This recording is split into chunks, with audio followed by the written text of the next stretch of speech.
კაი გამარჯობა, მე გიორგი ლიპარაშვილი ვარ, იგივე ლიპარა მოსწავლებელი და დღეს ლიპარასკევაა ჩვენი გადაცემის დღე და დღეს მინდა ერთი წიგნი გაგაცნოთ, გაგახსენოთ, რომელიც წიგნი ძალიან უხდება დღევანდელობას, დღევანდელ ჩვენს ქვეყანაში განვითარებულ ამბებს და ეს წიგნი დაახლოებით 100 წლის წინ, ცოტა მეტი წლის წინ დაიწერა და მისი ავტორი რაღაცნაირად წინასწარმეტყველივით აღმოჩნდა, იმიტომ რომ ბევრი ამბავი წინასწარმეტყველა რაც განვითარდებოდა სხვა ქვეყანაში და მათ შორის სამწუხარო ჩვენს ქვეყანაშიც.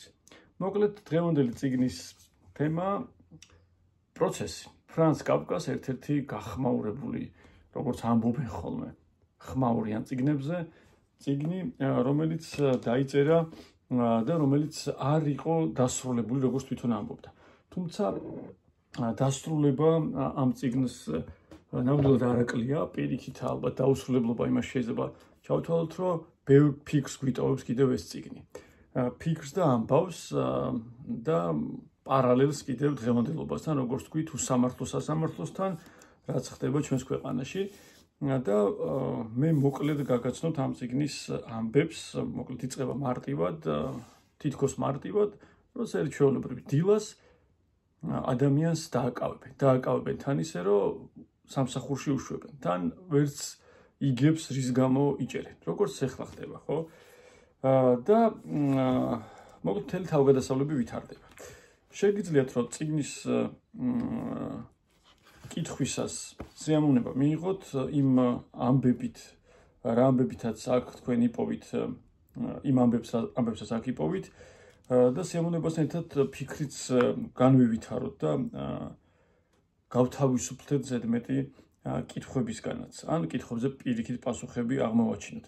არაჩვეულებრივი ნათარგმნია ეს წიგნი, ნელი ამაშუკელის თარგმანი, გერმანულიდან საოცარი თარგმანია და მწერლის და მთარგმნელის ხრიკებს აქ მარტივად მივაგნებთ, თუნდაც ერთი რადგის წიგნის მთავარ გმირს არ ქვია, არ აქვს ესეთი კონკრეტული სახელი, გვარი არ აქვს, ის არის კ, იოზეფ კ. და იმ თარგმნელი ერთგან ესეთ მიგნებას აკეთებს, რომ როცა უნდა რაღაც ათქმევინოს კ-ს ან მოქმედება, ამბობს, რომ კ კი წავიდა ან რაღაც. და ის ძალიან ლამაზი გადასვლა. თუმცა გადასვლებს რომ თავით ავანებოთ, ბევრ საფიქროს გაგვიჩენს ეს წიგნი. რაღაცნაირად კითხვისას პატარა პრინცსაც კი შევადარე, როცა პატარა პრინცი დადის პლანეტებზე და კითხვებს უსვამს, ხდება მხატვარს, სხვადასხვა ადამიან მეფეს და კიდევ ბევრ სხვას. აქაც სხვადასხვა ადამიანს ხდება ჩვენი მთავარი გმირი კ, იოზეფ კ, იმისთვის რომ გაიგოს რა ხდება მის თავს და რატო ხდება ეს ყველაფერი მის თავს და რა სედავებია, რა ბრალდება აქვს, იმასაც კი ვერ იგებს და იმისთვის რომ კარგად გავიგოთ კაფკას პროცესი, მე მთელ პროცესს არ მოგიყვებით, უბრალოდ ჩემს გამოცდებას გაგიზიარებთ კითხვის დროს სულ ფანქრით ესე გავხაზავ ხოლმე, აი ყელსაბამი ფანქარი აქვს ხოლმე, რომ რაც მომეწონება, ის ადგილები მაქვს გახაზული, მე გახაზულებს კიდევ ამოვაკონსპექტებ ხოლმე ამონარიდებს და ამ ამონარიდებიდან გაგაცნობთ ჩემს დანახულ პატარა ამბავს კაფკას შესახებ.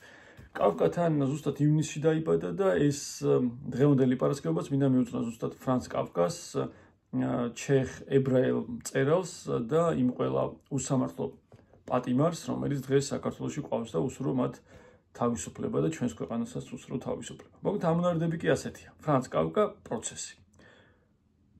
როცა გიყურებ თითქმის მჯერა ანდაზისა, თუ კი პროცესში გაგაბეს, საქმეს უთუოდ წააგებ. ასეთი რამ შეიძლება პენსიაზე გასვლის შემდეგ გამოსდგომოდა გაბავშვებული გონების დასასაქმებლად და გრძელი დღეების შესამოკლებლად. ოღონდ არ უნდა შეჩერებულიყო შუა გზაზე, რაც არა მარტო საქმეში, არამედ ყველგან და ყველაფერში უდიდეს უგუნურებად მიაჩნდა. ისევ თოვდა, დარს პირი არ უჩანდა. ქარმა ოთახში რამდენიმე თოვლის ფიფქით შემოფანტა.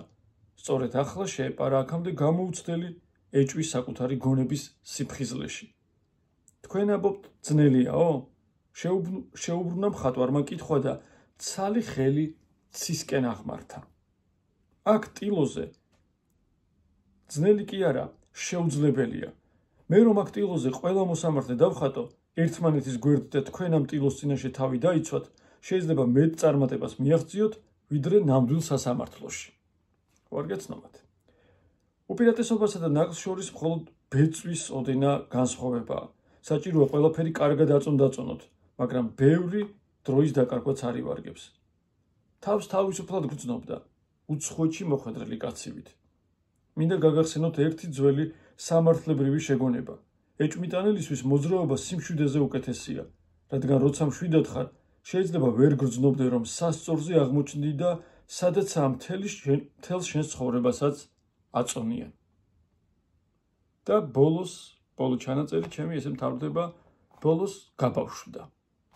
ეს არასაბავშვო წიგნია, თუმცა დამაფიქრებელი და ჩვენს ბავშვობასაც დაგვაბრუნებს თითქოს, რომ იმიტომ რომ ყველა ბავშვობიდან მოვდივართ და ილუსტრაციაც ძალიან საინტერესო აქვს. შეგვიძლია თქვენც დახატოთ ხოლმე ყდის დიზაინები, ამითაც ისიამოვნოთ, იმიტომ რომ ფრანც კაფკას ყველა წიგნს და მის ჩანახატებიც ძალიან საინტერესოა, ძალიან მნიშვნელოვანია. მისი მეტამორფოზაც, თავის ჩანახატები და თავის შინაარსით, მაგრამ დღეს ჩვენ როგორც ნახეთ, პროცესზე ვილაპარაკეთ მოკლედ და დამაფიქრებლად იმისთვის, რომ გაგვეხსენებინა რა ხდება ჩვენს ქვეყანაში, გაგვველო პარალელი და მიგვიღო კითხვებზე პასუხები ფრანც კაფკასგან, ერთ-ერთი ყველაზე დიდი მწერლისგან მსოფლიოში, რომელიც ჯერ კიდევ 100 წლის წინ ისე მარტივად წერდა, რომ დღესაც მისი ნაწერები გასაგებია და გონებაში ზუსტად მიზანში მოსახვედრი. მაშასე ჩვენ დღეს ამით ავამთავრებთ, შევხვდებით შემდეგ ლიპარასკევებას. ნახვამდის.